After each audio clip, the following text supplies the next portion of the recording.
সন্ত ৰামপাল গুৰু মহাৰাজ হৈছে এনে এজন মহাপুৰুষ যিজনে নিজৰ সত্য ভক্তি, তত্ত্বজ্ঞান, কৰোণা আৰু সেৱাৰ বলত সমাজত এক নতুন আদৰ্শ বলবৎ কৰিছে। সন্ত ৰামপাল গুৰু মহাৰাজৰ নেতৃত্বত তেওঁৰ সকলো সৎলোক আশ্ৰমে কৰা বিস্ময়কৰ সমাজ কল্যাণমূলক কামে সমাজখনক সোণালী ভৱিষ্যতৰ এক নতুন আশা দেখুৱাইছে। সন্ত ৰামপাল গুৰু মহাৰাজৰ পৰা নাম দীক্ষা গ্ৰহণ কৰাৰ পিছত লাখ লাখ লোকৰ কৰ্কট ৰোগ, এইডছ আদি দুৰাৰোগ্য ৰোগ নিৰাময় হ'ল। সন্তজনাৰ জ্ঞানৰ পৰা অনুপ্ৰাণিত হৈ তেওঁৰ অনুগামীসকলে লাখ লাখ ইউনিট ৰক্তদান কৰে। সন্তজনাই লাখ লাখ ভগ্নী কন্যাৰ যৌতুকমুক্ত বিয়াৰ আয়োজন কৰালে। সন্তজনাই লাখ লাখ মানুহক ড্ৰাগছ আসক্তিৰ পৰা মুক্ত কৰিলে। কোটি কোটি ধ্বংসপ্ৰাপ্ত পৰিয়াল শান্তিত লাগিল। সন্তজনাৰ আশ্ৰমত সমাৱেশৰ সময়ত বিনামূলীয়া চকুৰ চিকিৎসা আৰু দন্ত চিকিৎসাৰ ব্যৱস্থা কৰা হয়। সন্ত ৰামপাল গুৰু মহাৰাজৰ দ্বাৰা পৰিৱেশ সুৰক্ষাৰ উদ্দেশ্যে সময়ে সময়ে বৃহৎ পৰিসৰত বৃক্ষৰোপণ কৰা হয়। সন্তজনাই আৰ্তজনক তাৎক্ষণিক সকাহ দিবলৈ এম্বুলেন্স সেৱা আৰম্ভ কৰিছে। সন্তজনাই তেওঁৰ অনুগামীসকলক তেওঁলোকৰ শৰীৰ দান কৰিবলৈ অনুপ্ৰাণিত কৰে, যাতে মানৱতাৰ সেৱা আৰু চিকিৎসা ক্ষেত্ৰত উন্নতি কৰিব পৰা যায়। সন্ত ৰামপাল গুৰু মহাৰাজৰ সকলো আশ্ৰমত প্ৰতিদিনে বিনামূলীয়া ধৰ্মভোজৰ আয়োজন কৰা হয়, য'ত প্ৰতিবাৰেই প্ৰতিটো জাতি, প্ৰতিটো ধৰ্মৰ মানুহে একেলগে বহি ভোজন কৰে।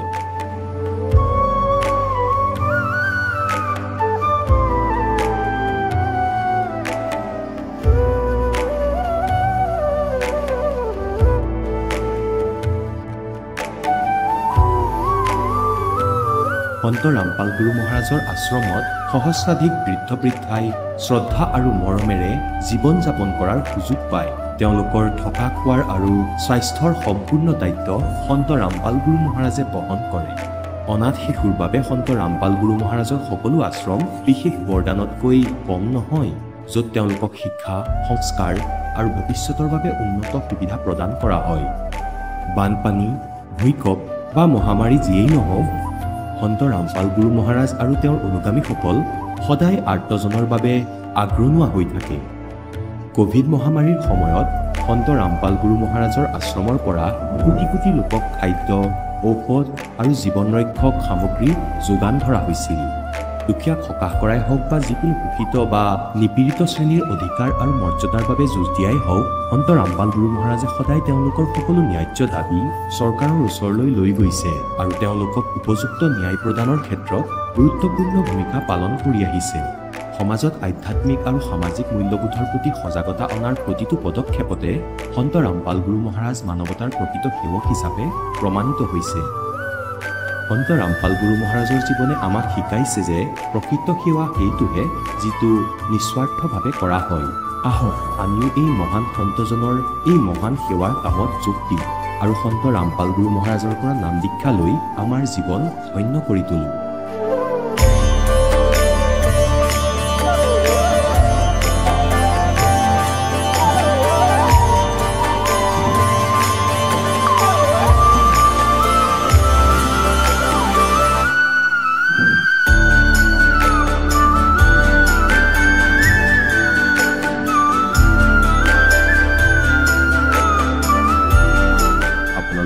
পৰিয়ালৰ সৈতে সৎলোক আশ্ৰমলৈ আন্তৰিকতাৰে আমন্ত্ৰণ জনোৱা হয়।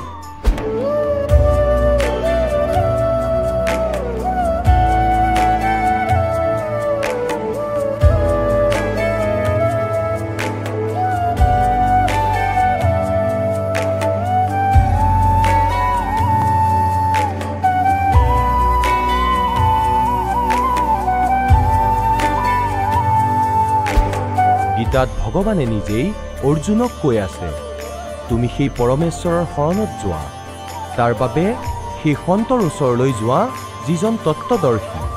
একেদৰে হজৰত মুহাম্মদৰ আল্লাহে তেওঁক কৈছে যে আন কোনোবা পূৰ্ণ পৰমাত্মা আছে, তেওঁক পাবলৈ সেই তত্ত্বদৰ্শী সন্তজনক বিচাৰি লোৱা। সেইজন প্ৰভু কোন? এই কথা জানিবলৈ অনুগ্ৰহ কৰি অৱশ্যেই শুনক জগতগুৰু তত্ত্বদৰ্শী সন্ত ৰামপাল গুৰু মহাৰাজৰ অমৃত বচন, সকলো পবিত্ৰ ধৰ্মৰ পবিত্ৰ শাস্ত্ৰৰ আধাৰত। নমস্কাৰ, নমস্কাৰ, আপোনাৰ শুভ নামটো জনাওকচোন। মোৰ নাম মঞ্জু বৰা। আপুনি ক'ৰ পৰা আহিছে? মই লখিমপুৰ ডিষ্ট্ৰিক্টৰ নাৰায়ণপুৰ পৰা আহিছোঁ। আপুনি সন্ত ৰামপাল গুৰু মহাৰাজৰ পৰা নাম দীক্ষা কেতিয়া লৈছিল? মই 2018 চনত জুনৰ 24 তাৰিখে লৈছিলোঁ। আপুনি সন্ত ৰামপাল গুৰু মহাৰাজৰ পৰা নাম দীক্ষা লোৱাৰ আগতে কিবা ভক্তি সাধনা কৰিছিলনে? ভক্তি সাধনা কৰিছিলোঁ। সৰুৰ পৰা আমি কৃষ্ণ ভগৱানক ভক্তি কৰিছিলোঁ। আত্মা কল্যাণৰ কাৰণে মই বহুত জেগা ঘূৰিছিলোঁ, পোৱা নাছিলোঁ। নামঘৰত গৈছিলোঁ, নামঘৰতো পোৱা নাছিলোঁ। ভাগৱত শাস্ত্ৰৰ কথা শুনিবলৈ যাওঁ, তাতো পোৱা নাছিলোঁ। সকলো কথা নোপোৱা কাৰণে মই 2013 চনত মই নিৰংকাৰী পন্থত মই তেতিয়া তাত 2016 চনলৈকে মই তাত ভক্তি কৰিছিলোঁ। তাতো মই সৎভক্তি পোৱা নাছিলোঁ। আপুনি নিৰংকাৰী পন্থৰ কথা ক'লে, তাতো আপুনি ভক্তি সাধনা কৰিলে 3 বছৰ ধৰি। লগতে আপুনি আমাৰ হিন্দু সমাজত প্ৰচলিত পৰম্পৰা হিচাপে ভগৱান শ্ৰীকৃষ্ণৰ সাধনা কৰি আহিছিলে। তেনে ক্ষেত্ৰত আপুনি সন্ত ৰামপাল গুৰু মহাৰাজৰ শৰণলৈ কিয় আহিব লগা হ'ল? মই সকলো ভক্তি কৰাৰ পাছতো মোৰ একো উপকৃত নোহোৱাৰ কাৰণে মই বহুতো বেমাৰত পৰিছিলোঁ।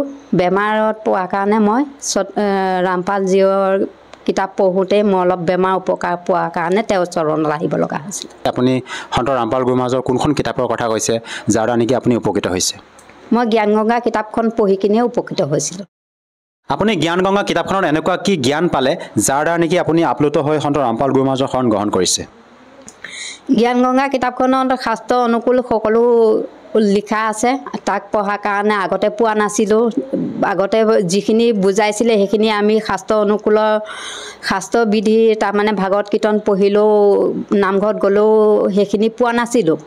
নোপোৱাৰ কাৰণে মই জ্ঞানগংগাখনত পাই মই তেতিয়া ৰামপালজীৰ চৰণত আহিবলৈ মই উপকৃত হৈছিলোঁ। আৰু সন্ত ৰামপাল গুৰু মহাৰাজৰ পৰা দীক্ষা লোৱাৰ পিছত অন্য কিবা আৰু লাভ পাইছেনে আপুনি? মই সত ৰামপালজীৰ চৰণত অহাৰ পাছত বহুতো লাভ পাইছোঁ।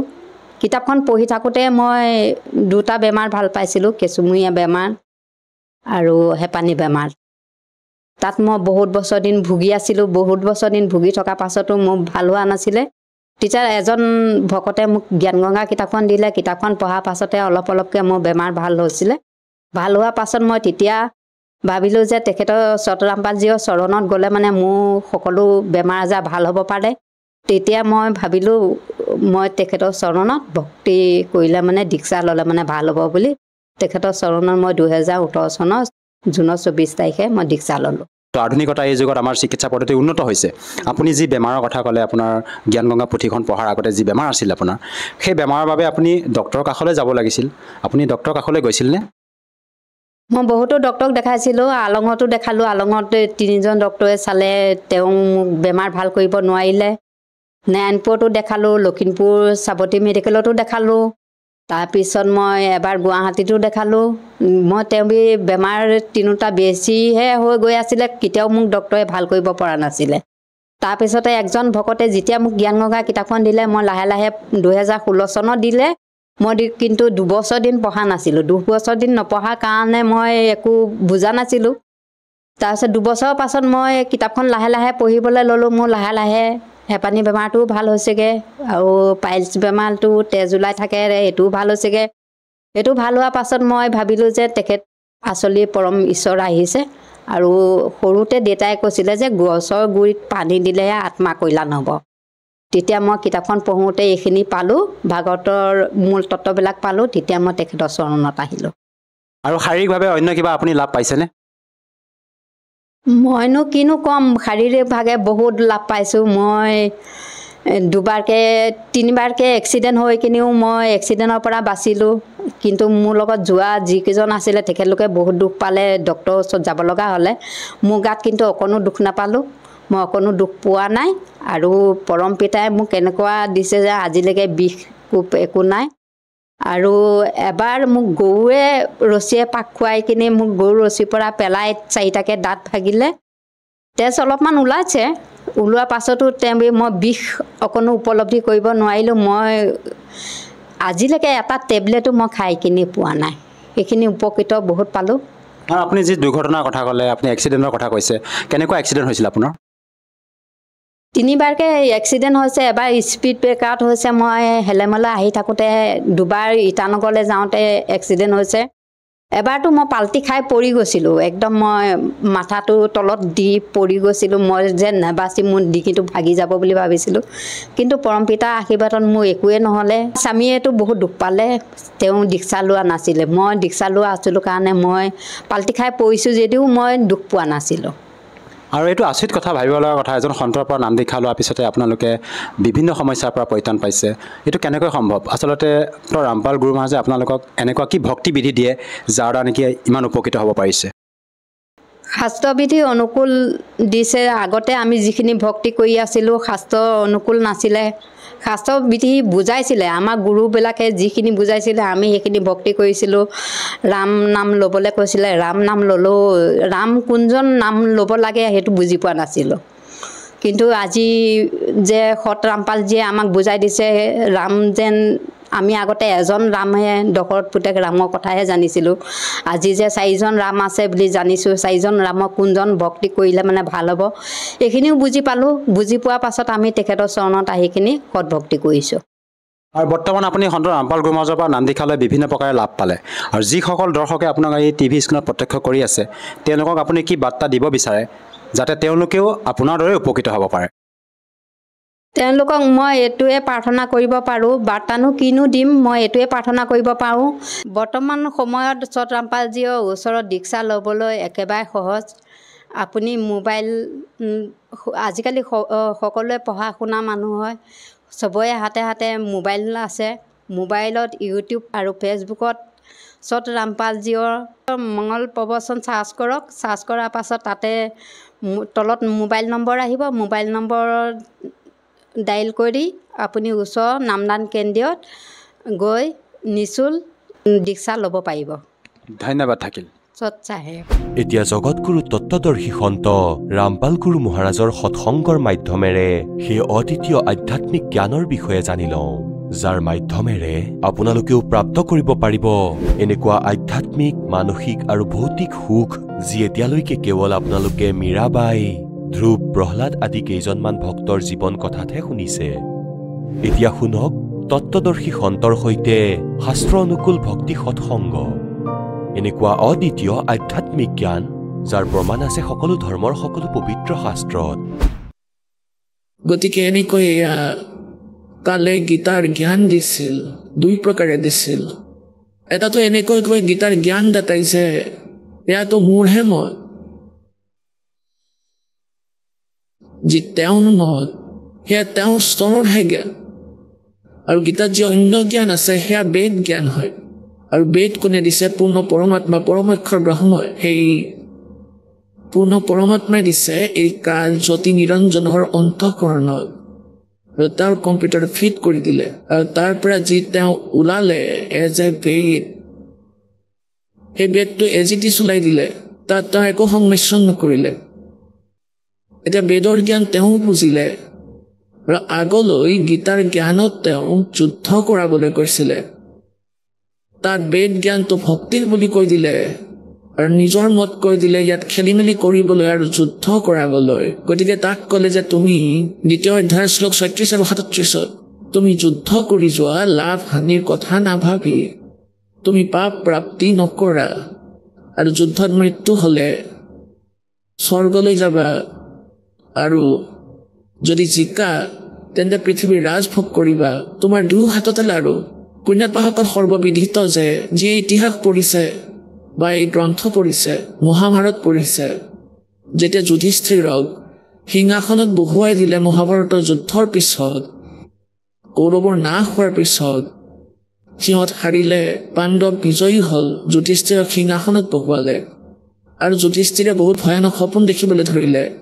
শ্ৰীকৃষ্ণ পাণ্ডৱৰ ধাৰ্মিক গুৰু আছিলে, আধ্যাত্মিক গুৰু আছিল। শ্ৰীকৃষ্ণৰ ওচৰলৈ গ'ল, তেওঁলোকক কাৰণ সোধা গ'ল যে গুৰুদেৱ ভগৱান হাই এনেকুৱা সপোন দেখি আছে, ইয়াৰ কাৰণনো কি?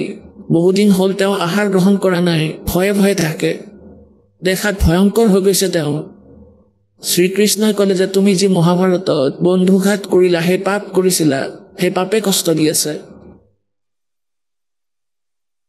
এতিয়া পুণ্যাত্মাসকল বিচাৰ কৰা, তেতিয়া অৰ্জুনৰ একেবাৰে কাৰেণ্ট লাগি গ'ল যেতিয়া ভগৱানে গীতাৰ জ্ঞান দি আছিল তেতিয়া কৈছিল যুদ্ধ কৰা তোমাৰ পাপ নালাগে তুমিতো নিমিত্ত মাত্ৰ মই সকলোকে মাৰি থৈছো তুমি যুদ্ধ নকৰিলেও মই মাৰি দিম আৰু আজি কৈ আছে যে মোৰ সেই পাপ লাগিছে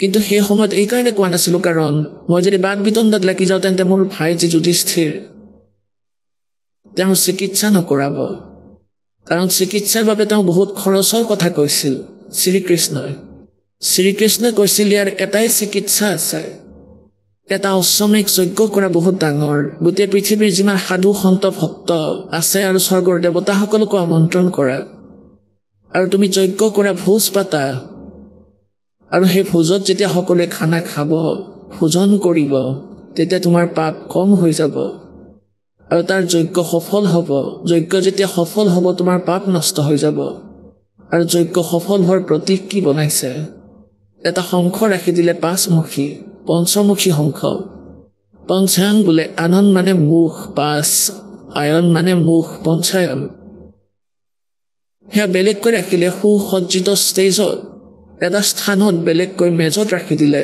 ওখত আৰু যেতিয়া সকলোৰে ভোজন কৰা হ'ব তেতিয়া সেই শংখটোৱে নিজে নিজে শব্দ কৰিব তেতিয়া বুজি ল'বা যে তোমাৰ যজ্ঞ সম্পূৰ্ণ হ'ল যজ্ঞ সম্পূৰ্ণ হ'লে যেতিয়া শংখ বাজিব তেতিয়া তোমাৰ পাপ নাশ হ'ব অন্যথা নহয় এতিয়া পৃথিৱীৰ সমস্ত সাধু সন্ত ভক্ত আৰু ঋষি মহৰ্ষি 12 কোটি ব্ৰাহ্মণ সকলোকে মাতিলে সেইকাৰণে অৰ্জুনে ক'ব নোৱাৰিলে যে যদি মই কৈ দিওঁ যে ভগৱান আপুনিতো গীতাৰ জ্ঞানত কৈ আছিলে যে তোমাৰ কোনো পাপ নালাগে কিন্তু আজি কৈ আছে যে পাপ লাগিব গতিকে বাদ বিবাদ কৰাটো উচিত বুলি নাভাবিলে আৰু ককায়েকে মনত দুখ পাব আৰু ক'ব যে অৰ্জুনে নিবিচাৰে যে মই সুস্থ হৈ যাওঁ ই আজিকালি কেৱল ধনহে চিনি পায় মোক চিনি নাপায়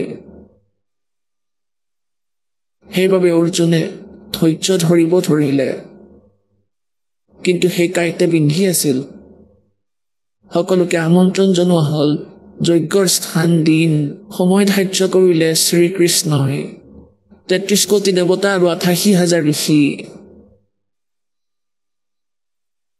12 কোটি ব্ৰাহ্মণ এই ঋষি মহৰ্ষি 12 কোটি ব্ৰাহ্মণ 88,000 ঋষি আৰু 33 কোটি দেৱতা আৰু ব্ৰহ্মা বিষ্ণু মহেশ আৰু এই কাল নিৰঞ্জনো আহি গ'ল তাৰ মাজত গুপ্ত ৰূপত কোনো অন্য ভেষত কাৰোবাৰ ভিতৰত প্ৰৱেশ কৰিলে কাল তাত সকলোৱে ভোজন খালে শংখ কিন্তু নাবাজিল যেতিয়া সকলোৱে ভোজন কৰাৰ পিছত শংখ নাবাজিল তেতিয়া যুধিষ্ঠিৰে ক'লে ভগৱান কামটো নহ'ল আৰু কেনেকৈ নহ'ব আমি পাপ বহুত কৰিছোঁ বহুত অত্যাচাৰ কৰিছোঁ আজিলৈকে মনত আছে কিমানটা মৃতদেহ পৰি আছিল 18 কোটি সৈন্যৰ মৃত্যু হৈছিল দুয়োফালৰে কেনেকৈনো শংখ বাজিব কেনেকৈনো পাপ কাট যাব শ্ৰীকৃষ্ণই ক'লে শংখ বজোৱাজন ইয়াৰ মাজত অহা নাই তেওঁ নাই এই সকলৰ মাজত তেতিয়া যুধিষ্ঠিৰে ক'লে যে হে ভগৱান ইমানবোৰ ঋষি মহৰ্ষি বহি আছে বশিষ্ঠ মুনিৰ দৰে ব্ৰাহ্মণ বহি আছে ইমানবোৰ পুণ্যাত্মা কাৰণ তেওঁলোকক বহুত মহান বুলি ভাবিছিল আৰু 12 কোটি ঋষি ব্ৰাহ্মণ বহি আছিল এওঁলোকৰ দ্বাৰাও কি শংখ নাবাজিব এওঁলোকতকৈ অন্য কোনো আন শ্ৰেষ্ঠ আত্মা আছে নেকি ভাল আত্মা আছে নেকি তেতিয়া ক'লে যে এনেকুৱা এজন সুদৰ্শন নামৰ চুপচ আছে বাল্মীকি পৰিয়ালত তেওঁৰ জন্ম বাল্মীকিৰ ঘৰত আৰু তেওঁ সৎ সাধনা কৰে তেওঁ সৎগুৰুৰ শিষ্য সৎগুৰু যি তত্ত্বদৰ্শী সন্ত হয় যেতিয়া তেওঁ মাতিবলৈ গ'ল আৰু সেইফালে যাক আমন্ত্ৰণ দিয়াৰ ডিউটি দিয়া হৈছিলে ভীমক আৰু ভীম গৈছিল ক'লৈ সুদৰ্শন দেৱৰ কাষলৈ আৰু সুদৰ্শন দেৱ কোন আছিল পৰমেশ্বৰ কবিৰ দেৱ সেই পূৰ্ণ ব্ৰহ্ম নিজৰ লীলা অনুসৰি প্ৰত্যেক যুগতে আহে আৰু এক এনেকুৱা জীৱন জীয়াই সেই সময়ত পৰমাত্মা কৰুণাময় নামেৰে আহিছিল যেনেকৈ কলি যুগত তেওঁ কবিৰ নামেৰে আহিছিল একেদৰে দ্বাপৰত তেওঁ কৰুণাময় নামেৰে আহিছিল স্বয়ং এজন বাল্মীকিৰ ঘৰত তেওঁ সুশৰীৰে আহিছিল বালক ৰূপ ধাৰণ কৰি বাল্মীকি দম্পতীয়ে তেওঁক উঠাই লৈ গৈছিল আৰু তেওঁ বাল্মীক নামেৰে প্ৰসিদ্ধ হৈছিল আৰু সেই বাল্মীক ৰূপতে এজন সমুদায়ত এজন আৰু সুদৰ্শন নামেৰে ব্যক্তি আছিল তেওঁ পৰমাত্মা কবিৰদেৱৰ শিষ্য আছিল আৰু সেইকাৰণে তেওঁ ভক্তিৰে যুক্ত আছিল গতিকে যেতিয়া ভীম গ'ল সুদৰ্শনদেৱৰ ওচৰলৈ যে হে মহাত্মা ভগত আপুনি আমাৰ যজ্ঞলৈ আহিব মই যুধিষ্ঠিৰ ৰজাৰ ভাই ভীমসেন মোৰ নাম আমি এখন যজ্ঞ পাতিছোঁ ধাৰ্মিক ভোজ পাতিছোঁ আপুনি নিশ্চয় আহিব সুদৰ্শনদেৱে ক'লে যে ভীম তোমালোকৰ অন্ন যিয়ে খাব সি চিধা নৰকলৈ যাব তোমালোকতো মহা অপৰাধী তোমালোকে বহুত অত্যাচাৰ কৰিছা এনেকুৱা যিসকল বিধৱা আছিল তেওঁলোকৰ যি স্বামীসকল মৰিছিলে তেওঁলোকৰ চকুপানীয়ে শুকোৱা নাই সন্তানে কান্দি কান্দি নিজৰ মাকক সুধিছে যে আমাৰ দেউতা কেতিয়া আহিব মা দেউতা কেতিয়া আহি পাব মাকে ফুচলাই আছিল যে পুত্ৰ তেওঁ যুদ্ধলৈ গৈছে আহিবই আৰু তোমালোকে আনন্দ ভোগ কৰি আছা তোমালোক সুখীও হ'বা তোমালোকে সুখৰ অপেক্ষা কৰা তোমালোকতো নৰকৰ নিবাসী হ'বা নৰকৰ এতিয়া ৰজাক যদি এনে কথা কোনোবাই কয় সহ্য কৰিব নোৱাৰে তেতিয়া ভীমে ক'লে যে বেছি কথা নকবা মোৰ কথাটো শুনা অনৰ্থক কথা কোৱাৰ কোনো আৱশ্যকতা নাই এনেকুৱা দুকোপ মাৰিম নহয় মইতো ভাইসকল আৰু শ্ৰীকৃষ্ণ তেওঁলোকক মই সন্মান কৰোঁ নহ'লেতো তোমাৰ এতিয়াই মই মুখ ভাঙি দিলোঁ হয় আহিলে আহিবা নহ'লে নাই বেছি কথা নকবা সত্যতা শুনিবই নোৱাৰে যাৰ ওচৰত অলপ হ'লেও প্ৰভুত্ব থাকে এতিয়া সেই যুধিষ্ঠিৰে সুধিলে যে ভগৱান কোন এনেকুৱা আছে যি শংখ বজাব শ্ৰীকৃষ্ণই ক'লে যে এনেকুৱা এজন কাশীত দিল্লীৰ ফালে এজন সুদৰ্শন নামৰ আছে সুপথ বাল্মীকি ঘৰত জন্ম তেওঁক তুমি আমন্ত্ৰণ কৰা নাই তেওঁতো ভক্ত আছিল যুধিষ্ঠিৰে ক'লে যে ভীমসেন এই সেৱাত লগাইছিলোঁ সেইফালে আমন্ত্ৰণ দিয়াৰ বাবে নিমন্ত্ৰণ দিয়াৰ বাবে ইনভিটেশ্যন মানে নিমন্ত্ৰণ দিবলৈ তেওঁৱে কৈছিল তেওঁক মাতি পঠিয়ালে ভীমসেনক শ্ৰীকৃষ্ণই সুধিলে যে আপুনি তালৈ গৈছিল নে এজন সুদৰ্শন নামৰ মহাত্মা ভগত আছে তেওঁক আপুনি নিমন্ত্ৰণ দিছিলে নে নাই যদি নিমন্ত্ৰণ দিছিলে তেওঁ কি কাৰণত অহা নাই তেতিয়া ভীমে ক'লে ভগৱান আমন্ত্ৰণটো মই তেওঁক দিছিলোঁ কিন্তু তেওঁতো বহুত অকৰা মানুহ হয় তেওঁ যি টি কৈ আছিল শ্ৰীকৃষ্ণই ক'লে যে ভাই তুমি আমাকতো এই কথা ক'ব লাগিছিল যে এনেকুৱা সমস্যা হৈছে আমি কিবা এটা সমাধান উলিয়ালোঁ হয় বিচাৰিলোঁ হয় কি কৈছিলে তেওঁ যে এনেকৈ কৰিছিল তুমি কি ক'লা শ্ৰীকৃষ্ণই সুধিলে তুমি মোক সকলো কোৱা কি কৈছিলে তেওঁ ভীমে ক'লে যে তেওঁ কৈছিলে আমি নৰকলৈ যাম হেনো আৰু আমাৰ অন্নবোৰ যিয়ে খাব তেওঁ চিধা নৰকলৈ যাব তোমালোকে ইমান অপৰাধ কৰিছা তোমালোক নৰকলৈ যাবা মহা অপৰাধী হয় আৰু সুদৰ্শনদেৱে কৈছিলে যে যদি মই তোমালোকৰ যজ্ঞলৈ যাব লাগে তেন্তে মোক এনেকুৱা 100 যজ্ঞৰ পুণ্য মোক সংকল্প কৰা মোক দিয়া তেতিয়া মই তোমালোকৰ সেই পাপৰ অন্ন খাম আৰু মই তেওঁক ক'লোঁ যে আমিতো এই দ্বিতীয়টো যজ্ঞহে কৰিছোঁ প্ৰথম যজ্ঞটো কৰিছিলোঁ যেতিয়া ভাইয়ে সিংহাসনত বহিছিল আৰু দ্বিতীয়টো এতিয়া কৰিব ধৰিছোঁ এতিয়া যুধিষ্ঠিৰেতো প্ৰথমতে কৈছিল যে সেই সিংহাসনত নবহো মই তেওঁ তেনেকৈ কৈ আছিলে কিন্তু শ্ৰীকৃষ্ণই তেওঁক এটা সৰু যজ্ঞ কৰি বহুৱাই দিলে তেতিয়া ক'বলৈ ধৰিলে আমি ক'ৰ পৰানো আপোনাক 100 যজ্ঞৰ ফল দিব পাৰিম আৰু তাৰ উপৰি তেওঁ এনেকুৱা কথাও কৈ দিলে শ্ৰীকৃষ্ণই জানিছিলে যে ভীমটো পালোৱানৰ দৰে মানুহ নাজানো সেই ভক্তজনক তেওঁ কি কৈ আহিছে শ্ৰীকৃষ্ণই সুধিলে যে আপুনি কি ক'লে সত্যকৈ ক'ব এতিয়া ভীমসেনে ক'লে যে মই তেওঁক কৈছিলোঁ বেছি কথা নক'বলৈ নহ'লে মুখ ভাঙি দিম যদি আহিব মন আছে আহক নহ'লে নাহিব শ্ৰীকৃষ্ণ আৰু ভাই যুধিষ্ঠিৰৰ কথা ভাবি নহ'লে এতিয়া অৱস্থা বেয়া কৰি দিলোঁ হয় তেতিয়া শ্ৰীকৃষ্ণই ক'লে যে আৰে ভাল মানুহ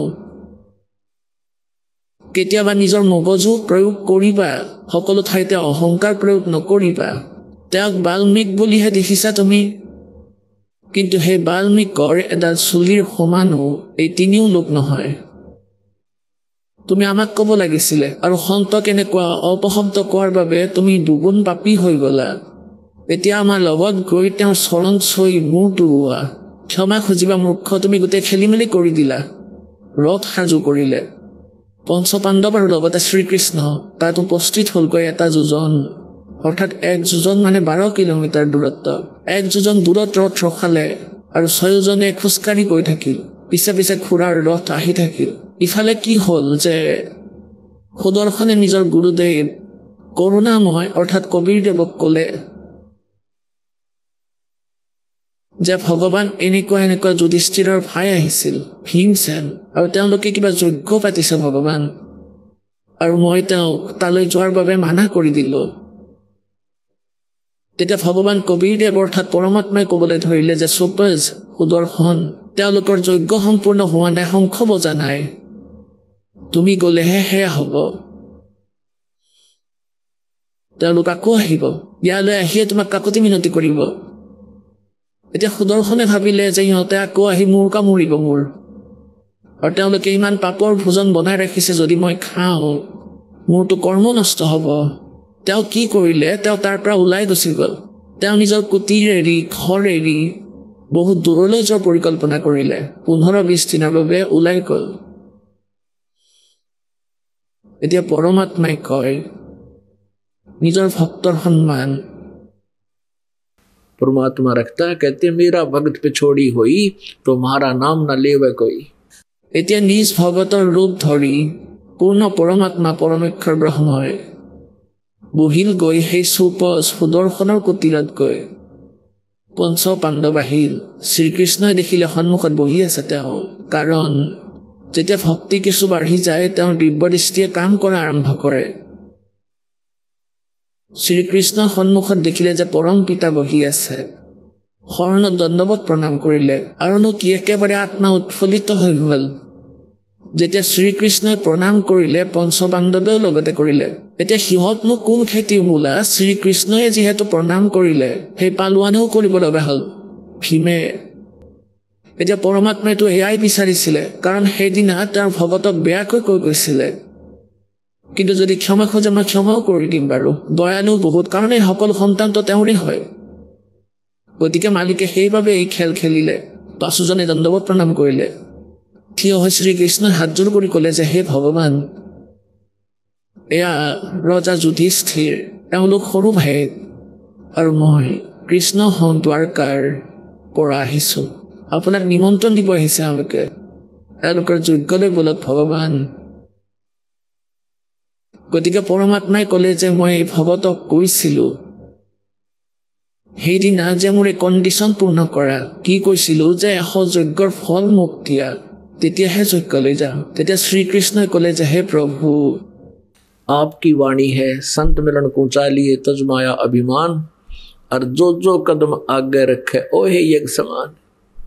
পুণ্যাত্মাসকলে আপোনালোকৰ বাবে এই ফৰ্মুলা, যদি আপোনালোক সৎসংগলৈ আহে, লাগে কোনোবা ধনীয়ে হওক, লাগে কোনোবা উচ্চপদস্থ ব্যক্তি হওক, ভগৱানৰ পদূলিলৈ ভিক্ষাৰী হৈ আহে, এই অভিমান থাকিব নালাগে। তেতিয়া পৰমাত্মাই কয়, যদি এনেকুৱা স্থিতি এনেকুৱা ভাৱেৰে ঘৰৰ পৰা ওলাই আহিলা হয়, আৰু ইয়ালৈকে যিমান খোজ হ'ল তোমালোকৰ, এটা খোজ 100 অশ্বমেধ যজ্ঞৰ তুল্য পুণ্যদায়ক হ'ল হয়। ভাবি লোৱা, পৰমাত্মাৰ বাণী ভুল হ'ব নোৱাৰে, সম্পূৰ্ণ সত্য। संत मिलन को चलियो तजमाया अभिमान और जो कदम आगे रखे ओ हे यज्ञ समान।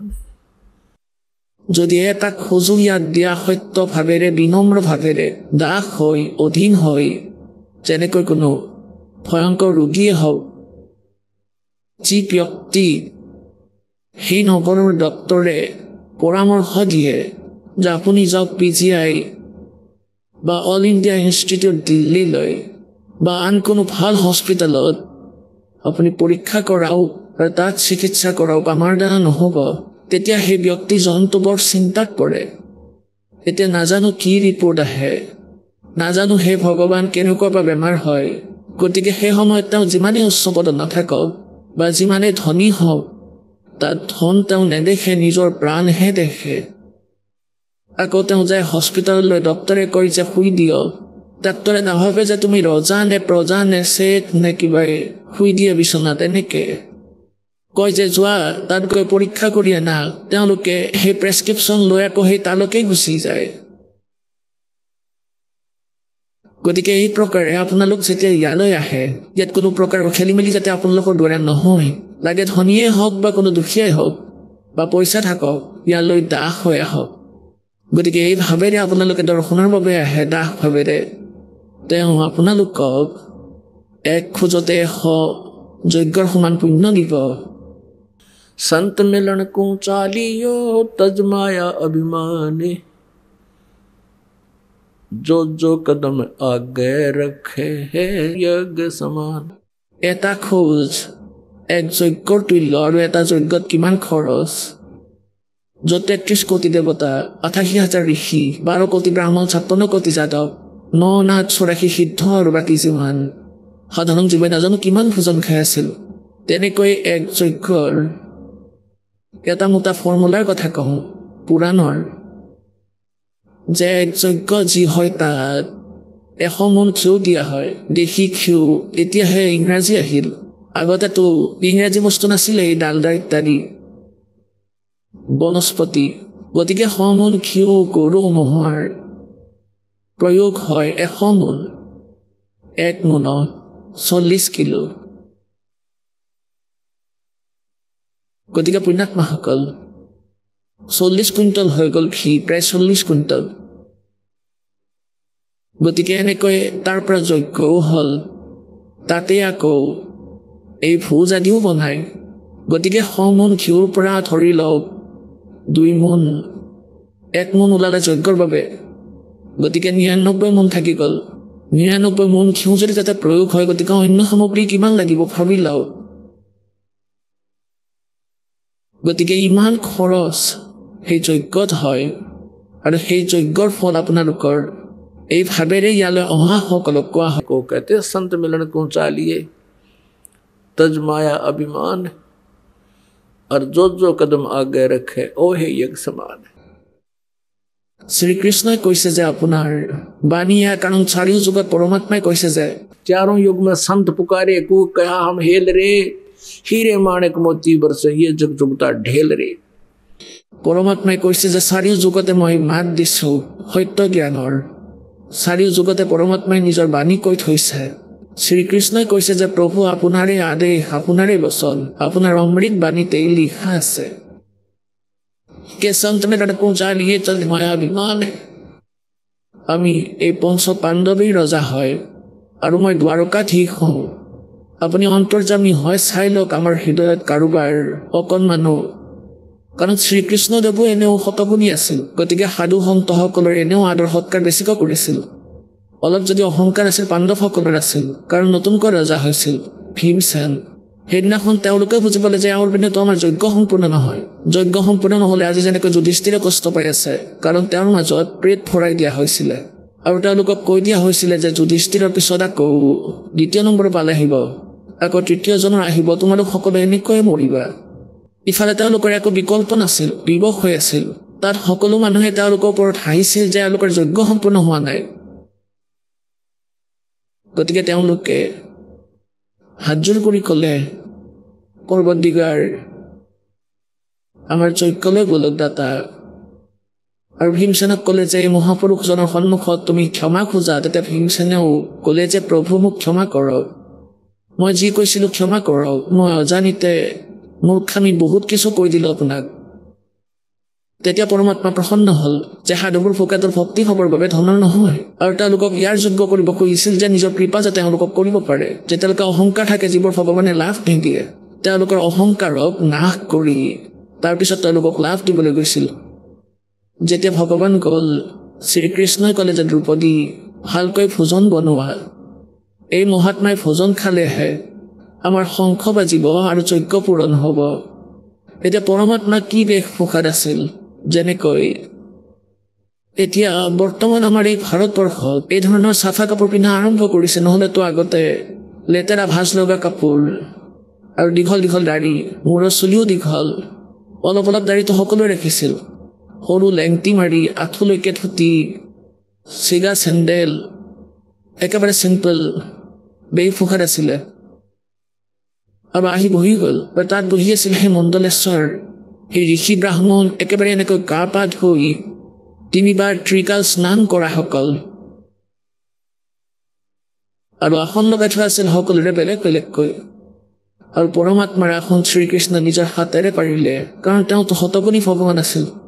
নিজৰ মিত্ৰ সুদাম আৰু ভৰি ধুই দিছিল তেওঁ, আৰু তেওঁক নিজৰ সিংহাসনত বহুৱাই দিছিল, আৰু নিজে তলত বহিছিল। তেওঁ সেই টাইপৰে মহাপুৰুষ।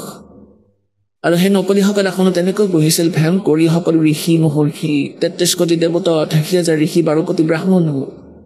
আৰু এই পৰমাত্মা গ'ল চিম্পুল দেশ পোখাত। যেতিয়া পৰমেশ্বৰ তাত প্ৰকট হ'ল, গৈ পালে সেই ভিৰৰ মাজত, সকলোৱে চাই থাকিল আৰু কৈ আছিল এওঁ সম্পূৰ্ণ কৰিব এওঁলোকৰ যজ্ঞ। সেই মণ্ডলেশ্বৰসকলে কৈ আছিল, আৰে এওঁলোকৰ পাপেইতো বেছি আছে, নিজৰ পাপটো ভুগিবই লাগে, ক্ষমা কৰিব নোৱাৰে নহয়। তেওঁলোকৰ এইখিনি থিয়ৰি আছিল। তেতিয়া শ্ৰীকৃষ্ণই ক'লে দ্ৰৌপদী ভোজন বনোৱা। যেতিয়া মহাত্মাই ভোজন খাব আমাৰ শংখ তেতিয়াহে বাজিব। তেতিয়া দ্ৰৌপদীয়ে ভাবি চিন্তি নিজৰ হাতেৰে ভোজন বনালে, কাৰণ যাতে চাকৰণীয়ে ভোজন বেয়াকৈ বনালে সাধু সন্তজন অসন্তুষ্ট হৈ নাযাওক, এওঁৰ দ্বাৰাহে কাম হ'ব, বাকীসকলৰ কামেই নাই। নিজ হাতেৰে ৰুটি বনালে। আগতেতো চুলাত বনাইছিলে ৰুটি, এই গেছ চিলিণ্ডাৰ নাছিলে। সকলো ধৰণৰ যেনে পায়স আদি বনালে, হালোৱা বেলেগকৈ, বহু প্ৰকাৰৰ চব্জি বনালে, কাজু কিচমিচৰো চব্জি বনালে, আৰু বহুত ভাল পকৰি, কচৰি, দৈ, গাখীৰ, হালোৱা পুৰি সকলো বনাই আৰু থালিত ৰাখি সেই মহাত্মাৰ সন্মুখত ৰাখিলে। এতিয়া পৰমাত্মাটো মালিক হয়। তেওঁ কি কৰিলে, সেই বাতিৰ পৰা অলপ অলপ সকলো আহাৰ উলিয়ালে, সকলোৰে পৰা ভোজন উলিয়াই ল'লে। অলপ দালি ল'লে, চব্জি ল'লে থালিখনত, হালোৱা ল'লে, কচৰি, দৈ, পকৰি, আৰু সেইবোৰ এনেকৈ কৰি খিচাৰি বনাবলৈ ধৰিলে। এতিয়া দ্ৰৌপদীয়ে এনেকৈ ভাবিছিল যে মই ভোজন এনেকুৱা সোৱাদৰ বনাম যে এই ঘাঁহ বন খোৱা ব্যক্তিয়ে আজি এই ভোজন খাই আঙুলি চকি থাকি যাব, আৰু মোৰ 100 জেগাত প্ৰশংসা কৰিব যে দ্ৰৌপদীয়ে ভাল ভোজন বনাইছে। আৰু আমাৰ এই ভনীসকলৰ এক বিশেষ দৃষ্টিকোণ থাকে, যেতিয়াই কোনো অতিথি আহে তেওঁলোকে বহুত ভালদৰে ধুনীয়াকৈ ভাল ভোজন বনাবলৈ প্ৰযত্ন কৰে, যাতে এই খোৱাজনে মোৰ ভোজনৰ কথা আনৰ সন্মুখত গৈ এনেকৈ নকওঁ যে তেওঁ এনেকুৱা চব্জি বনাইছে, একো বনাবলৈ নাজানে। অৰ্থাৎ এই দৃষ্টিকোণেৰেও দ্ৰৌপদীয়ে নিজৰ সম্পূৰ্ণ চিন্তা শক্তিৰে ভালকৈ ভোজন আনিছিল। এতিয়া দ্ৰৌপদীৰ আশাৰ বিপৰীতে কাম হ'ল। দ্ৰৌপদীয়েতো ভাবি আছিল যে এওঁ এনেকৈ ক'ব যে বৰ সোৱাদৰ ভোজন বনাইছা, কোনে বনাইছা এনেকৈ সুধিব। কিন্তু যেতিয়া পৰমাত্মাই সকলোবোৰ একলগ কৰিলে, তেতিয়া দ্ৰৌপদীৰ মনত বৰ বেয়াকৈ কুবিচাৰ আহিল মহাপুৰুষৰ প্ৰতি, ভগৱানৰ প্ৰতি। তেওঁ মনতে কি ভাবি ল'লে যে এওঁতো ক্ষুদ্ৰ ক্ষুদ্ৰ হৈ থাকিব, এওঁতো খাবও নাজানে, মই 1 ঘণ্টা চকু বেয়া কৰিলোঁ থোৱাত, খৰিৰে জুই ধৰি ধৰি এওঁতো সকলো কষ্টই নষ্ট কৰি দিলে, এওঁতো খাবও নাজানে, কিহৰ শংখ বজাব, মনতে এনেকৈ ভাবি খং কৰিলে।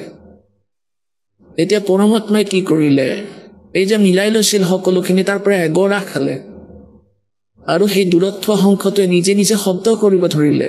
এবাৰ বাজি বন্ধ হৈ গ'ল। আকৌ পৰমাত্মাই দ্বিতীয় গৰা খালে, আকৌ শব্দ হ'ল, বন্ধ হৈ গ'ল। তৃতীয় গৰা খালে, 5 বাৰতহে যিমান ভোজন তাত দিয়া হৈছিলে সেই থালিখনত সেয়া 5 বাৰত সম্পূৰ্ণ কৰিলে, আৰু 5 বাৰে সেই শংখই মাত দিলে, আকৌ বন্ধ হ'ল। এতিয়া যুধিষ্ঠিৰে ক'লে যে ভগৱান আপুনি বহুত দয়া কৰিলে, শংখ বাজিল। শ্ৰীকৃষ্ণই ক'লে যে নহ'ব, যে শংখ নিশ্চয় বাজিল, কিন্তু ইয়াৰে কাম নচলিব, ইয়াতো বাজি ৰ'ব নালাগিছিল, কেইবা ঘণ্টালৈ অখণ্ডভাৱে বাজিব লাগিছিল, তেতিয়াহে তোমালোকৰ যজ্ঞ সফল হ'ব। তেতিয়া যুধিষ্ঠিৰে ক'লে যে ভগৱান এতিয়া কাক মাতিব? তেতিয়া শ্ৰীকৃষ্ণই ক'লে যে যুধিষ্ঠিৰ, এই মহাত্মাৰ সমান এই পৃথিৱীত কোনো মহাপুৰুষ নাই, আৰু এওঁ বাল্মীক নহয়। বাল্মীকৰ অৰ্থ তুমি যি দৃষ্টিকোণেৰে ভাবি আছা নহয়, সেয়া নহয়। তেওঁৰ এডাল চুলিৰ সমানো সেই 3 লোক নহয়।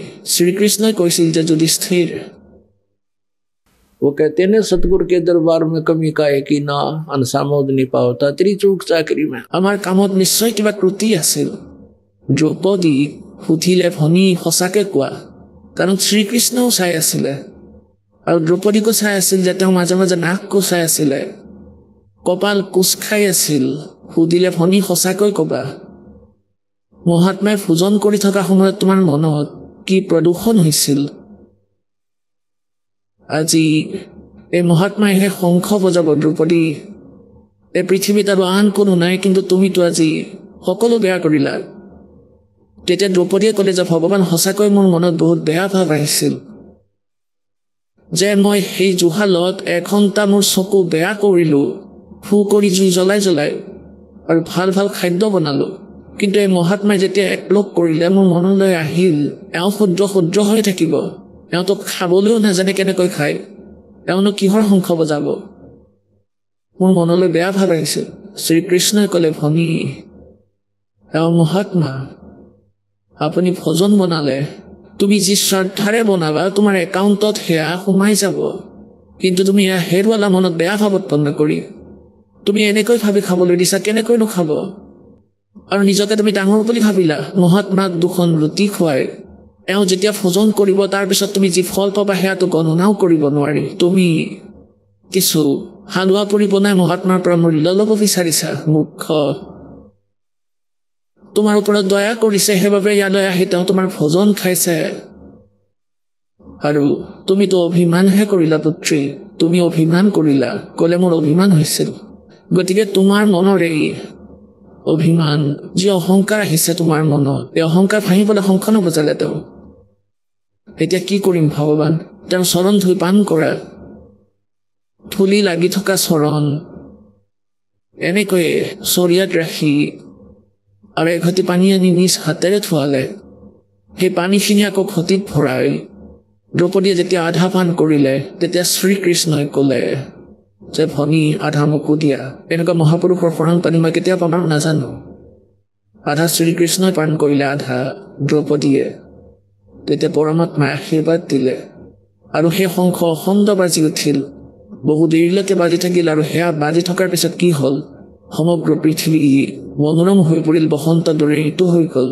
ফুলৰ গছবোৰ ফুলেৰে পৰিপূৰ্ণ হৈ উঠিল ফলৰ গছবোৰ ফলেৰে পৰিপূৰ্ণ হৈ উঠিল সমগ্ৰ পৃথিৱীতে মালিকে কিছু সময়ৰ বাবে বহুত ভাল ধৰণে মনোহৰ দৃশ্যময় কৰি তুলিলে আৰু তেতিয়া তেওঁলোকৰ যজ্ঞ সম্পন্ন হ'ল গতিকে পুণ্যাত্মাসকল কি কৈছে আহক আমি এতিয়া সেই শ্ৰদ্ধালুসকলৰ অনুভৱবোৰ জানো যিসকলে জগতগুৰু তত্ত্বদৰ্শী সন্ত ৰামপাল গুৰু মহাৰাজৰ পৰা দীক্ষা প্ৰাপ্ত কৰিছে তথা তেওঁ কোৱা ভক্তি মাৰ্গ এওঁলোকে অৱলম্বন কৰি আছে ছাৰ নমস্কাৰ নমস্কাৰ ছাৰ কি নাম আপোনাৰ মোৰ নাম ভিপি সিং ছাৰ ক'ৰ পৰা আহিছে আপুনি মই জাগিৰপুৰ লুধিয়ানাৰ বাসিন্দা হয় ছাৰ সন্ত ৰামপালদেৱ মহাৰাজৰ পৰা নাম দীক্ষা লোৱাৰ আগত আপুনি কি ভক্তি সাধনা কৰিছিল মই আগতে বজৰংবলীৰ পূজা কৰিছিলোঁ কেইদিনমান বজৰংবলীৰ পূজা কৰি কৰি তেওঁক এৰি আকৌ শংকৰ ভগৱানৰ পূজা কৰাত লাগিছিলোঁ আকৌ শংকৰ ভগৱানৰ পূজা কৰি কৰি মই অমৰনাথলৈকে গ'লোঁ অমৰনাথো গৈ আহিলোঁ শংকৰ ভগৱানৰ সেইদিনাই মই সিদ্ধান্ত ল'লোঁ যে যিদিনাই মই মৰিম শংকৰ ভগৱানৰ শৰণত মই অমৰনাথ গৈহে মৰিম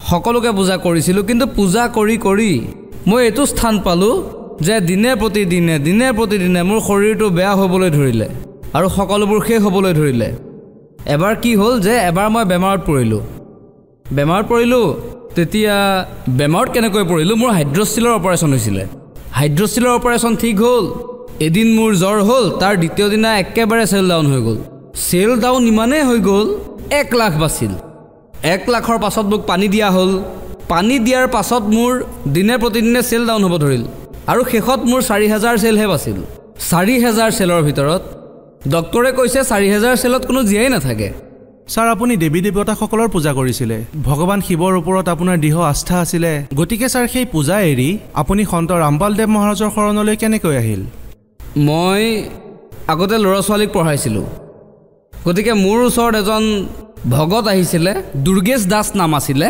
তেওঁ মোক ক'লে যে আপুনি মোৰ ছোৱালীজনীক পঢ়াওক মই ক'লোঁ মোৰ লগত সময় নাই তেতিয়া তেওঁ ক'লে 10 বজাত ৰাতি পঢ়াওক মই ক'লোঁ সময়ে নাই 10 বজাত মই ডিউটিৰ পৰা আহোঁহে তেতিয়া ক'লে কিমান পইচা ল'ব মই ক'লোঁ যে যিমানেই পইচা নিদিয়ক কিয় নোৱাৰিম পঢ়াব তেতিয়া ক'লে যে মই আপোনাক 5,000 টকা টিউশ্যন ফিজ দিম পঢ়াবনে মোৰ ছোৱালীজনীক তেতিয়া ক'লোঁ যে 5,000 বাদ দিয়া 50,000 টকা দিলেও মই তোমাৰ ছোৱালীজনীক নপঢ়াওঁ দ্বিতীয় দিনাখন যেতিয়া ডিউটিৰ পৰা মই আহিলোঁ 2-3জন তাত যি বহি আছিলে তাতে তেওঁৰো ছোৱালীজনী আহি গ'ল মই ক'লোঁ যে ছোৱালীজনীকতো মই প্ৰথমেই কৈছিলোঁ নপঢ়াওঁ বুলি তেন্তে ছোৱালীজনী আহিল কিয় মই মোৰ মানুহজনীক মোৰ ৱাইফক বহুত ধমক দিলোঁ আৰু ক'লোঁ যে এই ছোৱালীজনী আমাৰ ঘৰত আহিব নালাগে ল'ৰা ছোৱালী মই নপঢ়াওঁ পঢ়াই মোৰ ইচ্ছা নোহোৱা হৈ গৈছে গতিকে মই কাকোৱে নপঢ়াওঁ গতিকে সেইদিনাখনতো মই সেই ছোৱালীজনীক খেদি দিলোঁ দ্বিতীয় দিনাখন আকৌ আহি গ'ল সেই ছোৱালীজনী মই ক'লোঁ যে আজি এই ছোৱালীজনী কিয় আহিছে তেতিয়া ক'লে যে তাইৰ দেউতাক গেটত আছে মই ক'লোঁ যে খবৰদাৰ তাইৰ বাপেকক ভিতৰলৈ আহিব নিদিবা যদি তাইৰ দেউতাক ভিতৰলৈ আহি যায়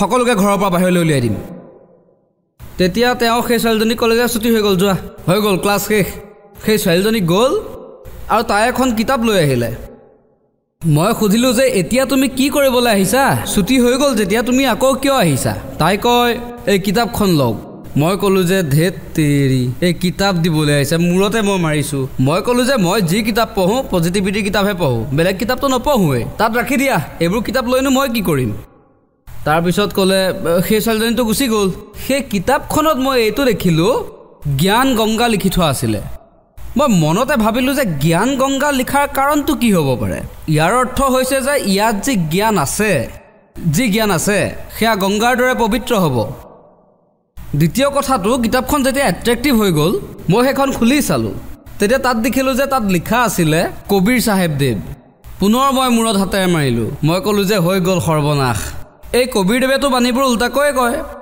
ঠিক আছে মই মনতে ভাবিলোঁ যে যদি উল্টাকৈ বাণীবোৰ কয় গতিকে মই কিতাপখন উল্টাকৈ পঢ়ি চাওঁ যেতিয়া এবাৰ কিতাপখন পঢ়িলোঁ পঢ়ি 12 বাজি গ'ল প্ৰথম ষ্টৰী পঢ়িলোঁ ভক্তৰ মানে যি তাত অনুভৱ লিখা থাকে সেয়া মই পঢ়িলোঁ তাৰপাছত দ্বিতীয় অনুভৱ পঢ়িলোঁ তেতিয়া 1 বাজিল তাৰপাছত মই কিতাপ বন্ধ কৰিলোঁ আৰু শুই গ'লোঁ দ্বিতীয় দিনা মই ৰাতিপুৱাই ছুটি লৈ আহিলোঁ খানা খাই লৈ ল'ৰা ছোৱালীক মই একো নপঢ়ালোঁ মই কিতাপ পঢ়িবলৈ লাগিলোঁ কিতাপখন মই ওলোটাকৈ পঢ়িছিলোঁ চিধা পঢ়া নাছিলোঁ ওলোটাকৈ পঢ়িছিলোঁ তাৰপাছত কিতাপ পঢ়াৰ পাছত মোৰ এনেকুৱা হ'বলৈ আৰম্ভ হ'ল ভিতৰি মই চট ফটাবলৈ ধৰিলোঁ পিছত যোনে মোক কিতাপখন দিছিলে তাৰ মই কলাৰত ধৰি ল'লোঁ এনেকৈ মই ক'লোঁ যে মই তোক শেষ কৰি দিম তোক থাকিবলৈ নিদিওঁ দুজন মানুহে লুধিয়ানাত থাকিব পাৰিব হয়তো তই নহ'লে মই ক'লে যে আচলতে কথাটো কি মই ক'লোঁ যে এই আশ্ৰমখন য'ত আছে মোক তালৈ লৈ যা নহ'লে 2 দিনৰ ভিতৰত মই তোক শেষ কৰি পেলাম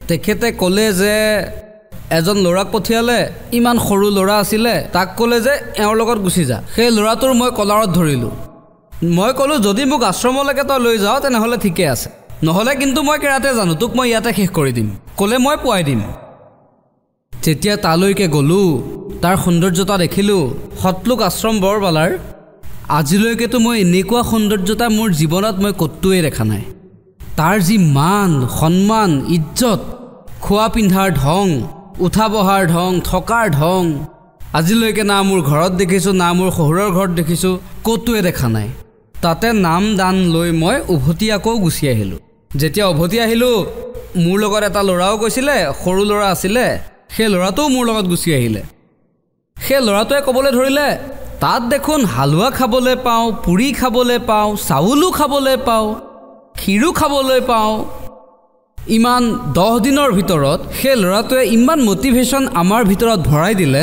আমাৰ সম্পূৰ্ণ পৰিয়ালে গৈ তাত নামদান লৈ ল'লে ছাৰ আপুনি সন্ত ৰামপালদেৱ মহাৰাজৰ পৰা নাম দীক্ষা কেতিয়া ল'লে 12/6/2014 মই নামদান লৈছিলোঁ ছাৰ মই জানিব বিচাৰিম যে আপুনি সন্ত ৰামপালদেৱ মহাৰাজৰ কোনবোৰ কথাত প্ৰভাৱিত হ'ল আপুনি সন্ত ৰামপালদেৱ মহাৰাজৰ জ্ঞানৰ পৰা প্ৰভাৱিত হ'লনে নে তেওঁৰ আশ্ৰমৰ সুবিধাবোৰৰ পৰা নহয় মই যিখন কিতাপ পঢ়িছিলোঁ তাত যি ভক্তসকলে লিখিছিলে আমাৰ এইটো লাভ হ'ল সেইটো লাভ হ'ল মই সৰুৰ পৰা এইটোৱে বিচাৰি আছিলোঁ যে কোনটো এনেকুৱা বস্তু আছে কোনটো এনেকুৱা মন্ত্ৰ আছে যাৰ পৰা ইমান লাভ হৈ আছে মইতো সেই বস্তুটোৰ সন্ধানত আছিলোঁ ছাৰ আপুনি পুস্তকৰ মাধ্যমেৰে ভক্তসকলৰ অভিজ্ঞতাৰ কথা জানিলে গতিকে ছাৰ মই জানিব বিচাৰিম যে সন্ত ৰামপালদেৱ মহাৰাজৰ পৰা নাম দীক্ষা লোৱাৰ পিছত আপুনি কি লাভ পালে ছাৰ মোৰতো বহুত অভিজ্ঞতা আছে মোৰতো দিন প্ৰতিদিনৰ অভিজ্ঞতা আছে যেতিয়া মই নাম দান লৈ আহিছিলোঁ সেই সময়ত মোৰ ব্যৱসায় চব বন্ধ হৈ আছিলে মই পৰমাত্মাক নিবেদন জনাইছিলোঁ যে হে পৰমাত্মা এই পৃথিৱীত আমাৰ সমান গৰীব মানুহ আজিলৈকে না কোনো জন্ম হৈছে আৰু কোনো নহয়ো। মই 15 দিনলৈকে ৰুটি নাখাইছিলোঁ, পিঁয়াজ সিজাই খাইছিলোঁ, আলু সিজাই খাইছিলোঁ। কিন্তু আপুনি কৈছিলে যে আপুনি ল'ৰা ছোৱালীক পঢ়ায়। মই পঢ়াইছিলোঁ, পইচাও আহিছিল, কিন্তু সিমানখিনি পইচা আমাৰ ঘৰলৈকে অহা নাছিলে। কেতিয়াবা এজন ডাক্তৰক দিবলগীয়া হয়, কেতিয়াবা আনজন ডাক্তৰক দিবলগীয়া হয়। যিয়ে পইচা আহিছিলে সেই পইচা ঘৰলৈ অহাৰ আগতে ডক্তৰৰ ওচৰলৈ যাবলৈ এষ্টিমেট ৰেডি হৈ গৈছিল। তেন্তে কি লাভ পালে? ছাৰ, এইটো লাভ হ'ল, পোনপ্ৰথমে মোৰ হাইড্ৰ'চিলৰ অপাৰেশ্যন হৈছিল। হাইড্ৰ'চিল অপাৰেশ্যনৰ পাছত মোৰ 1 মাহলৈকে চিলাই কটা নাছিলে। দ্বিতীয় কথাটো হ'ল যে চিলাই যেতিয়া ভালদৰে হৈছিল তাৰ পাছত মই বেমাৰত পৰিলোঁ আৰু মোৰ শৰীৰৰ চেল ডাউন হৈ গৈছিল। চেল ইমানলৈকে ডাউন হৈ গৈছিল, এইখন হস্পিটেলতে, লুধিয়ানা কেঞ্চাৰ হস্পিটেলতে মোৰ চেল ডাউন হৈছিলে। ডাক্তৰেও কৈ দিছিলে যে ৰাতিপুৱালৈকে মানুহজন মৰি থাকিব। যেতিয়া ডক্তৰে কৈ দিলে ৰাতিপুৱালৈকে এইজন মানুহ মৰি থাকিব, তেতিয়া মোৰ মানুহজনীয়ে কন্দা কটা আৰম্ভ কৰি দিলে। মোৰ চেলৰ সংখ্যা 4000 হৈ পৰিছিল আৰু আমি 5জন ভাই ককাই, সেই 5জনৰ 4জন মৰি গৈছে। মই এজনেই আছিলোঁ যি জীয়াই আছোঁ। মই এইটোৱে ভাবি আছিলোঁ যে এতিয়া মোৰ নম্বৰো লাগি গ'ল। তেতিয়া মই গুৰুদেৱক ফোন কৰিছিলোঁ, সন্ত ৰামপালদেৱ মহাৰাজক ফোন কৰিছিলোঁ। তেতিয়া সন্ত ৰামপালদেৱ মহাৰাজে ক'লে যে যাৰ ওপৰত আপোনাৰ বিশ্বাস আছে, যোনে আপোনাক সহায় কৰিব পাৰে, তেওঁক প্ৰথমে ফোন কৰি লওক। 1 ঘণ্টালৈকে মই সকলোকে ফোন কৰিলোঁ। ফোনত কোনেও মোক উত্তৰ নিদিলে, বৰঞ্চ ফোনহে অফ কৰি দিলে। আকৌ সন্ত ৰামপাল মোৰ গুৰুদেৱে ক'লে যে পুত্ৰ এতিয়া তুমি নমৰা। যেতিয়া মোক ক'লে যে পুত্ৰ তুমি নমৰা বুলি, তেতিয়া মোৰ শ্ৰীমতীয়ে কন্দা বন্ধ কৰি দিলে। তাৰ পাছত মই এতিয়ালৈকে এইটো গম নাপালোঁ যে কি হ'ল। এইখিনি মই জানো যে 1 বজাত ৰাতি এজন মানুহ আহিছিল আৰু তেওঁ চিৰিঞ্জ আনিছিল এটা আৰু ইয়াত লগাই দিছিলে। ৰাতিপুৱা হওঁতে ডাক্তৰ পোনপ্ৰথমে মোৰ ওচৰলৈ আহিছিল আৰু ক'লে যে এই মানুহজন জীয়াই কেনেকৈ আছে। তেতিয়া ক'লে যে জীয়াই আছে, এতিয়া দেখোন ভালেই যেন লাগিছে। কৈছে যে ৰাতিপুৱালৈকেতো এওঁ মৰিব লাগিছিলে, এখেতৰ ৰিপৰ্ট আনা। যেতিয়া আকৌ ৰিপৰ্ট অনালে তেতিয়া তাতে মোৰ 16000 চেল দেখুৱাইছিলে। ডাক্তৰে ক'লে মোৰ পত্নী, মোৰ মানুহজনীক ক'লে যে এইফালে আহক আৰু মাতি নি সুধিলে যে আপুনি কোন দেৱী দেৱতাৰ পূজা কৰে। তেখেতে ক'লে যে মই সন্ত ৰামপালদেৱক পূজা কৰোঁ, মানুহ, তেখেত আমাৰ গুৰু হয়, তেওঁৱে দিয়াখিনিকে আমি পূজা কৰোঁ। তেতিয়া ক'লে যে তেখেত এই কাৰণেহে বাচি আছে, নহ'লে কিন্তু তেখেত নাবাচিলেহেঁতেন। যেতিয়া ইমানখিনি কথা ক'লে মোৰ চকুলে চকুপানী আহিব ধৰিলে আৰু মই ভাবিলোঁ যে পৰমাত্মাৰ দয়াত মই বাচি গ'লোঁ। আকৌ দ্বিতীয় পইণ্ট এইটো যে এখন গাড়ীৰ শ্ব'ৰুমত মই চকীদাৰী কৰিছিলোঁ। চকীদাৰী কৰোঁতে কি হৈছিল, এদিন মই বৰষুণৰ দিনত অকলেই ডিউটি কৰি আছিলোঁ চকীদাৰৰ, আৰু তাত কোনো আন মানুহ নাছিলে। ৰাতি বৰষুণ পৰি আছিল। ৰাতিপুৱা 7:30, 6:30 মান বজাৰ ভিতৰত জুই লাগি গ'ল। জুই কেনেকৈ লাগিল ময়ো গম নাপালোঁ, কাৰণ সেই দৰ্জাখন বন্ধ আছিল। কোনো অহা নাছিল, কোনো যোৱা নাছিল, জুই লাগি গ'ল। জুই লগাৰ বাবে কোটি টকাৰ সম্পত্তি জ্বলি ছাই হৈ গ'ল। ৰাতিপুৱা যেতিয়া মিডিয়াৰ মানুহ আহিল, পুলিচৰ মানুহ আহিল, তেতিয়া পুলিচে কৈ আছিলে যে ই নিজেই জুই লগাইছে, কাৰণ ইয়াততো কোনো অহাই নাছিলে, নহ'লে জুই কোনেনো লগাব। সকলোৱে সুধিছে তুমি জুই লগাইছা, কেনেকৈ লগাইছিলা? মই ক'লোঁ যে মই জুই লগোৱা নাই, কেনেকৈ জুই লাগিলে সেইটোও মই নাজানো। তেতিয়া মানুহে কৈ আছিলে যে এজন মানুহ অকলে আছে, জুই লাগিছে, কেনেকৈ লাগিছে সি নাজানে, ইয়াৰ অৰ্থ ইয়ে হয়, ইয়াকো জুইতে পেলাই দিয়া। 1 কোটি টকা জ্বলি গ'ল, একো ক্ষতি হোৱা নাই, ই মৰিলেও একো ক্ষতি নহয়। সকলো একমত হৈ গ'ল আৰু চাৰিওফালৰ পৰা মোক কোনোবাই কিবা ক'বলৈ ধৰিলে। মই ক'লোঁ যে আমাৰ আশ্ৰমত সন্ত ৰামপালদেৱ মহাৰাজ মালিকৰ ওচৰত মই ফোন লগালোঁ। তাৰ পৰা মোলৈ ৰিপ্লাই আহিল যে পুত্ৰ জুই লাগিল, কোনো কথা নাই, নপলাবা, তাতেই থাকিবা, আৰু তুমি এইটো কাম কৰা। মই ক'লোঁ যে মোক মানুহে ইয়াত জিতি ক'বলৈ ধৰিছে যে এওঁক জুইত পেলাই দিয়া, এইটো কৰি দিয়া, সেইটো কৰি দিয়া। ক'লে যে তুমি নপলাবা, তুমি নিজৰ মন্ত্ৰ মাতি থাকা। যেতিয়াই মই মোৰ মন্ত্ৰ আৰম্ভ কৰিলোঁ, মানুহ তাৰ পৰা আঁতৰিব ধৰিলে। গধূলিলৈকে আঁতৰা নাছিল, গধূলি সকলোৱে নিজৰ ডিউটিৰ পৰা গৈ আছিলে। সেই সময়ত এজন ল'ৰাক মই ধৰি ল'লোঁ। মই ক'লোঁ ৰাতিপুৱাৰ পৰা মানুহে কৈ আছিলে যে ইয়াক মাৰি পেলোৱা, এইটো কৰা, সেইটো কৰা, এতিয়া মোক কিয় সোধা নাই যে জুই লাগিল কেনেকৈ? এজন ল'ৰাই মোক ক'লে যে এতিয়া তোমাক কোনেও নুসুধে জুই কেনেকৈ লাগিল। মই ক'লোঁ ইয়াৰ কাৰণ কোৱা, কিয় মোক নুসুধে, কেনেকৈ নুসুধিব? ক'লে যে সকলো 12-14টা কোঠা আছিল, সকলো বন্ধ আছিল। এতিয়া এইটো নাজানো যে যিটো কোঠাত জুই লাগিছিলে তাৰ কেমেৰাটো কেনেকৈ অন হৈ গ'ল। সেই কেমেৰাটোৱে কৈ দিলে যে বৰষুণৰ কাৰণে পানী টপ টপ টপ টপ পৰি আছিল আৰু তাৰ কাৰণে শ্বৰ্ট চাৰ্কিট হৈ গৈছিলে আৰু শ্বৰ্ট চাৰ্কিটৰ কাৰণে জুই লাগি গ'ল আৰু সেই কাৰণে জ্বলি গ'ল আৰু তাৰ পাছত মোক আকৌ কোনেও একো সোধা নাই। তৃতীয় লাভ, মোৰ পত্নীৰ বুকুত বিষ হৈছিলে। তেওঁ আল্ট্ৰাচাউণ্ডো কৰাইছিলে। তেতিয়া কৈছিলে যে তেওঁৰ পাথৰ হৈছে। মই ক'লোঁ যে তেওঁৰ কি পাথৰ হৈছে? ঠিক আছে, আমাৰ ওচৰ পাজৰৰ 3-4জন মানুহকো পাথৰ থকা বুলি সেই ডক্টৰজনে কৈছিলে আৰু সকলোৰে অপাৰেশ্যন হৈছিলে।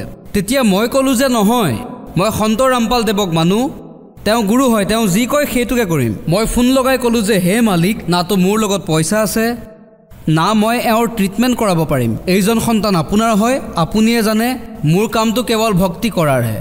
মই মোৰ পত্নীক ক'লোঁ যে মোক 2 দিনৰ সময় দিয়া। 2 দিনৰ পাছত আমাৰ যি ৰিজাল্ট আহে, গুৰুদেৱে আমাক যেনেকৈ কয় আমি তেনেকৈ কাম কৰিম। গুৰুদেৱক ফোন কৰিলোঁ। গুৰুদেৱে আমাক ৰিপ্লাইত ক'লে যে পুত্ৰ, যিজন ডক্টৰ তাত যোৱা বুলি কৈছিলা আৰু পেটত পাথৰ থকা বুলি কৈছিলা, তালৈ আকৌ এবাৰ গৈ তুমি চেক কৰোৱা। দ্বিতীয় দিনা যেতিয়া 2 দিনৰ পাছত যেতিয়া মই চেক কৰাব গ'লোঁ, আমি লগতে গৈছিলোঁ। যেতিয়া মোৰ সন্মুখত চেক কৰালে তেতিয়া পাথৰ নাছিলেই। এই চমৎকাৰ হৈছে আমাৰ লগত। তৃতীয় কথা, মই মোৰ ঘৰত যেতিয়া বৰষুণ হৈছিলে, চতুৰ্থ পইণ্ট কৈ আছোঁ, যেতিয়া বৰষুণ দিছিলে চাৰিওফালৰ পৰা পানী সোমাইছিলে, ঘৰত ইমান পানী হৈ গৈছিলে। দিনটো আমি পানী এনেদৰে সিঁচি আছিলোঁ। মই এবাৰ আবেদন জনালোঁ যে হে মালিক, আমাৰতো থাকিবলৈও ঠাই শৰণ নাই। সেই 2 মাহৰ ভিতৰতে লিণ্টাৰ পৰা হ'ল, ঘৰ হৈ গ'ল।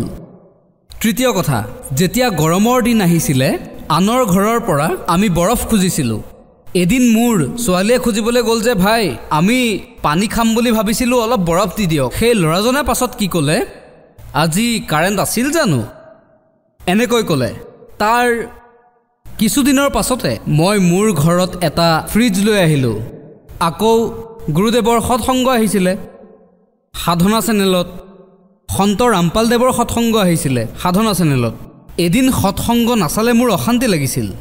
যেতিয়া মই কাৰোবাৰ ঘৰত গৈছিলোঁ চাবলৈ সময়ত, তেতিয়া কৈছিলে আমাৰতো চিৰিয়েলৰ লোকচান হৈ যাব, আমাৰ চিৰিয়েলৰ লোকচান হ'ব।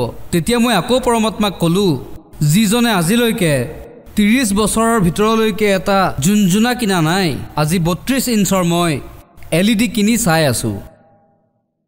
চতুৰ্থ কথা, যেতিয়া মই অলপ যি পইচা মই উপাৰ্জন কৰিছিলোঁ, মোৰ সন্তানৰ এটা সৰু ল'ৰা আছে 10 বছৰৰ, তাৰ সৰুৰ পৰাই গোটেই শৰীৰ যি হয় হাতীৰ ছালৰ দৰে আছিল। তাক বাহিৰৰ ল'ৰা ছোৱালীয়ে এনেদৰে কয় যে হাতীৰ ছাল আহি গ'ল, হাতীৰ ছাল আহি গ'ল।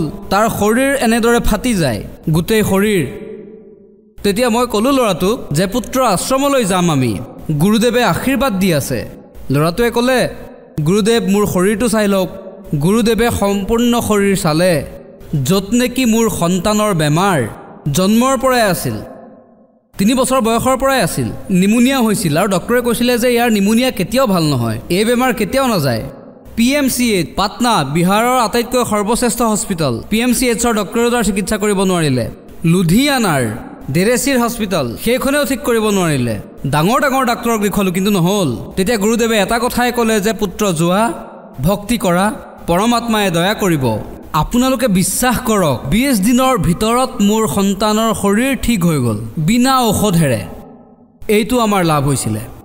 আৰু আজি পৰমাত্মাৰ দয়া, গুৰুদেৱৰ, সন্ত ৰামপাল দেৱৰ দয়াৰ বাবে ঘৰত সুখ আৰু শান্তি আছে। ছাৰ, আপুনি ভগত সমাজক কি বাৰ্তা দিব বিচাৰে? ভগত সমাজকতো মই প্ৰাৰ্থনা কৰিব বিচাৰোঁ যে যিকোনো প্ৰকাৰৰ কোনো ভগত ভাইৰ যিকোনো বেমাৰ হওক, আমাৰ গুৰুদেৱে কয় যে কেঞ্চাৰ হওক বা কেঞ্চাৰৰ দেউতাকেই হওক, ভক্তি কৰা, কেঞ্চাৰৰ দেউতাকো পলাই যাব। যিয়ে বেমাৰ নহওক, এতিয়াতো লাখটা প্ৰমাণ পালোঁ, যিমান চুগাৰৰ বেমাৰ আজিলৈকে হৈছে কোনো ডক্টৰে ঠিক কৰিব নোৱাৰে। সন্ত ৰামপাল দেৱ মহাৰাজৰ আশীৰ্বাদেৰে, মন্ত্ৰৰেহে গোটেই বেমাৰ পলাই যায়। Sir, thank you very much.